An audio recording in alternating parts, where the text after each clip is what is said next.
Hey guys, I know it has been quite a while. I have been going through a lot, as most of the body has been in this time, and I just feel like corporately we've been going through a cleansing and a purging and a stripping as a body.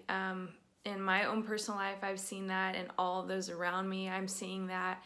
And I just want to be real and vulnerable with you guys. For me personally, some of that looked like all of my electronics breaking at once, my Wi-Fi not working, all of these things that I depend on for work, everything changing in my job, getting new management, struggling with that. I also had like my car stopped working, my some ministry opportunities not work because of COVID, some relationships not work, a lot of pain that I've been processing through, just everything at once, even family members getting really sick. And I just came to the realization of like, wow, I don't have anything, like anything that you would call my desires of my heart on this earth. I don't have them.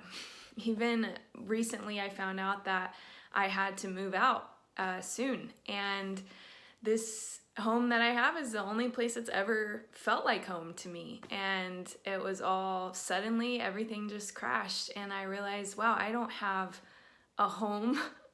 I don't have like a ministry that's made it yet. I don't have like the career I've dreamed of. I don't have a marriage. I don't have a family of my own. I don't have all these things that I desire on this earth. And at first, that was really painful for me to process through.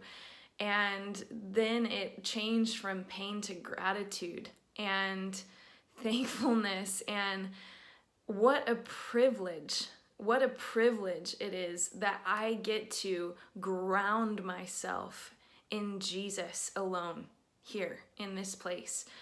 And if I would have built my house, my home, like who I am on any of those things, whether it was career, marriage, ministry, whatever it is, and this storm of 2020 came and I had put my hope in those things, all of those things would have crumbled. And I feel like this year has been a year of exposing that this year really could be the best thing that's ever happened to you, because we can realize in this place that all the things that we got stripped of is not going to give you what you need. Your source is not found in those things. And one of the things that I feel like have gotten shaken in this time is like our dependency, our trust in our own ability, in it being about, I can do this, or I can do what God called me to, or I can make this happen. That is being ripped from us, because it is only in His strength, not by might, not by power, just Jesus, that we can accomplish anything.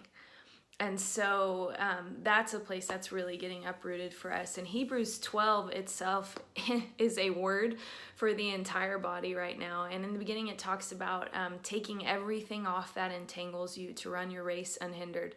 And then it says, don't grow weary, for you're being made holy and righteous. You're being made to look like Him in this, and you will have a harvest in peace. And it also talks about when God shakes the earth and heavens, that indicates the removal of things that can be shaken. And that is, all the things that have been made, in order that the things that cannot be shaken would remain. And that's what He's doing within us, within our lives, within the body. It's because He wants to give to us. He wants to give to us the unshakable kingdom. He doesn't want to take. He wants to make room to give to us what's real, what will last. And me in this time, so many people in this time I know have felt bare and vulnerable and empty. But that's not a bad thing. I actually feel the Lord saying that right now is the point. That we have to be emptied so that He can fill us with Himself, with what's true and lasting. And it's a word for us to stop fighting it, to yield, to surrender, to give up control. And I have felt personally like I'm dying throughout this process. And I just like cried out to the Lord, like, what is going on, God? And he spoke to me and he said, there is a detox going on in the body. I am detoxing them from the things that they put their hope in that were not me. And I saw a person actually detoxing, and detoxing sucks. It is an awful process. You do feel like you're dying, like it's hell on earth, but you're being purged of these things that were toxic for you, that you found everything in. It's like you get addicted to these things to fulfill your needs, but the body is getting purged, like detoxed of all those things. And at first it's really terrible process, but in the end the result is freedom, and you feel better and stronger than you ever did before. And so there is somewhere that we're getting in this, and it is so good, and it's freedom. And I saw another vision of the body, and it was like we were all together and we were in this war zone, and we're in this battle where things were just bearing down on top of us, and this onslaught, this attack was happening. And I saw, instead of breakthrough coming in those things that were attacking us, it came from down below.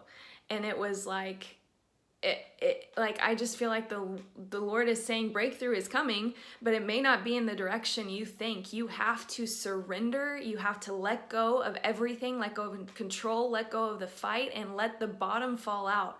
Because what happens when we fall and we release is we fall deeply into Him. And that's what this time is about. And if you don't surrender everything, I do feel this is a word for the body. If you don't surrender everything to Him, everything that this world can offer you, everything you found your security in, if you don't surrender it, then you will be crushed by this onslaught. And we have a choice to be crushed or to be tenderized. You have a choice to allow all of these things that are going on in the world to either crush you or tenderize your heart and open it to the Lord. Something else that I saw is that there a vision of the whole church, and we were walking like on a pilgrimage, to Zion, and all of a sudden 2020 hit and we took a sharp turn. And in that, we took a turn into what looked like the wilderness of wandering. And then I saw a few of us choose to go up to the mountaintops, and it was a place of encountering the Lord face to face, just like Moses did. And those who chose to make this place of a desert of suffering and wandering a place of encounter with the Lord, those were the ones that the Lord had chosen and anointed to be leaders in the body for the next season, the ones that He is preparing in this time to carry that out. And one last thing that I saw is in worship, it was me, but I represented the body too. The Lord was holding me so tight to His chest, just covering me, that I couldn't see anything but His chest. And I couldn't see what He was doing. I didn't know what direction I was going. Like in my own life, I'm like, what do I do? I don't know what's next. And I felt like the Lord was saying that is also the point. The point is that you would just get to know me, get to know my nature, to where I am all that you see, where I am truly all that you need, all that you want to see. And that is what He is forming within us. And so I feel that this is also a return to true Christianity for the church. And I'm speaking specifically to the Western church. In this, we have gotten to a place that doesn't even really look anything like what true Christianity is. And it's not about you. It's not. And I have been processing that, and I feel like I'm relearning that Christianity is not about you at all. It's about God and the glory of Jesus. And I've been thinking, we feel like we're dying. I feel like I'm dying. You probably feel like you're dying. But that's a great thing. It's actually really good, because your death is the only way to true life. And that is the entire message, purpose. It's the entire point of Christianity, that we would die completely to ourselves, be buried with Christ, and raised again, one with Jesus. And it's Him who lives and not us anymore. Real Christianity is death to yourself and resurrection in Christ. And I felt like I was supposed to read some scriptures. There's Matthew 10:39. If you cling to your life, you will lose it. But if you give up your life for me, you will find it. Of course, that's Jesus speaking. Galatians 2:20, I have been crucified with Christ, and I no longer live, but Christ lives in me. The life I now live in the body, I live by faith in the Son of God who loved me and gave himself for me. And then Romans 12:2, I encourage you guys to read that. Paul urges us to live our lives as living sacrifices. Find out what that means. That's what this is. This is a time to do that, to mirror that, to flesh out this word. Lord, what does it mean to look like a living sacrifice? That's the point of Christianity. True freedom, true Christianity is everything in this world is meaningless. It's all meaningless. The world is not our home. This is not where we bury our treasure. This is not where we cling to things. This is not our all in all. This is not what we live for. Jesus, his glory, that's what we live for. That's true freedom, knowing that this is not where we belong and it's not where we find our fulfillment. And nothing says that better than a few verses in Ecclesiastes. There's one, Ecclesiastes 1:14. It says, I have seen all the things that are done under the sun. All of them are meaningless, a chasing after the wind. And then there's Ecclesiastes 2:14. It says, yet when I surveyed all that my hands had done and what I had toiled to achieve, everything was meaningless, a chasing after the wind. Nothing was gained under the sun. And I just feel this challenge, this question to the body, is he all for you? Truly. Like not, oh yeah, Jesus is everything, but then you live like he's on the side, as opposed to your career or the people in your life or whatever. No, is he everything? Is he truly all to you? Is he really enough? Is trusting him for your provision, for your comfort, for your needs to be met? Is he really enough? Just him.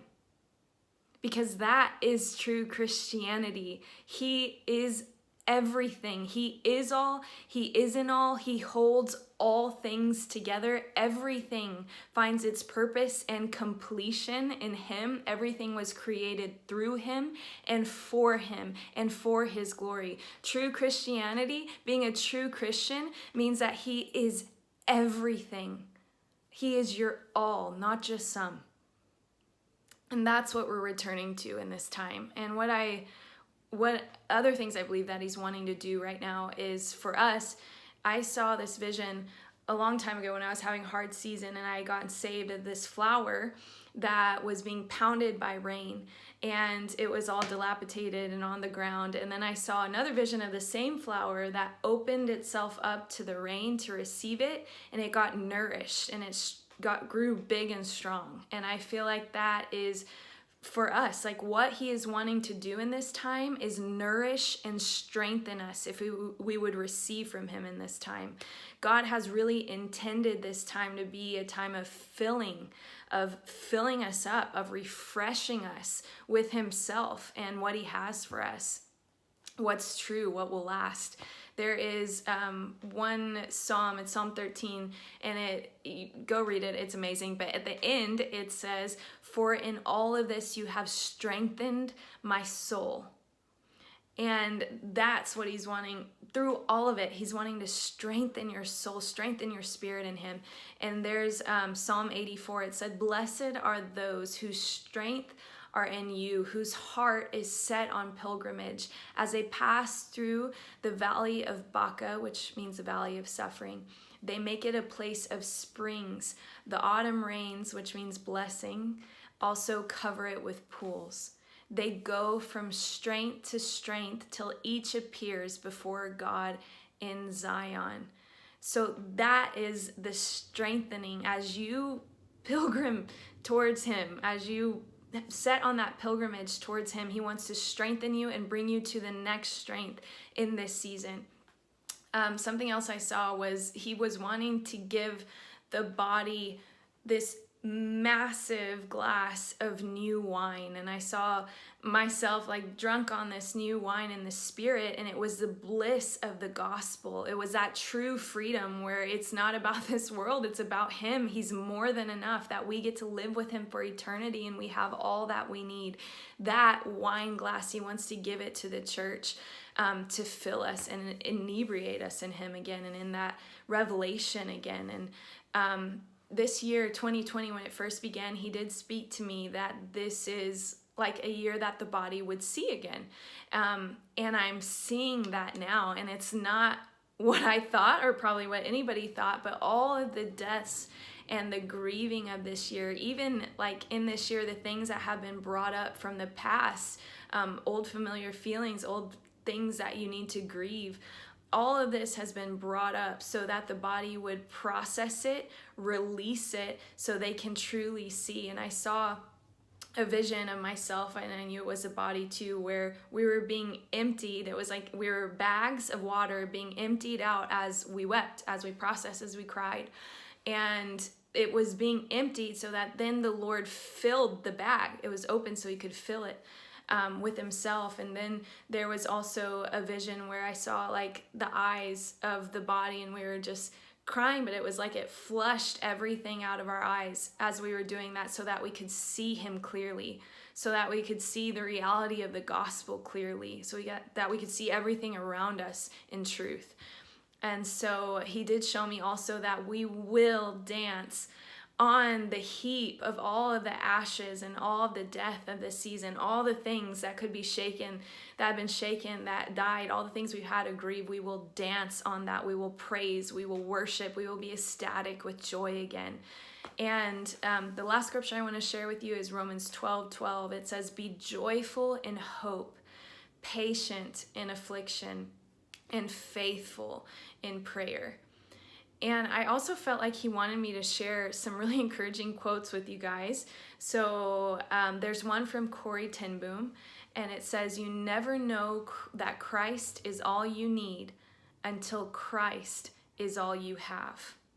And that's what we're getting to discover in this season. And there's some quotes by Charles Spurgeon. It says, "I have learned to kiss the waves that throws me against the rock of ages." Here's another one. "We ought surely be content with such things we have, for he who has God has more than all the world." And this is one of my favorites. "Nothing will satisfy man but God, in whose image he was made." And the last one, "Hold everything earthly with a loose hand, but grasp eternal things with a death-like grip."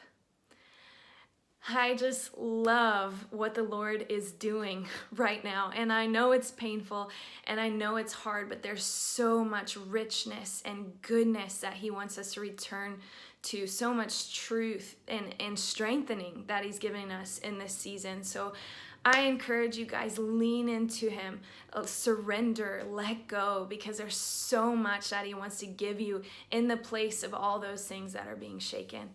I love you guys. Thank you for listening. I am still speaking in the capacity that I can, whether that's on Zoom or a few ministries. So if you're interested and want me to come share a word with you, your ministry, your body, I would love that. So just message me on my website, NicoleSamudio.com, with a request. There's also the mentorship program, so if you're interested in that, needing mentorship, especially in this time, please message me. I'd love to help you with that as well. There's also a place to give. I'm writing a book, all the things on there. So I love you guys. Be encouraged and have an amazing rest of the year with Jesus.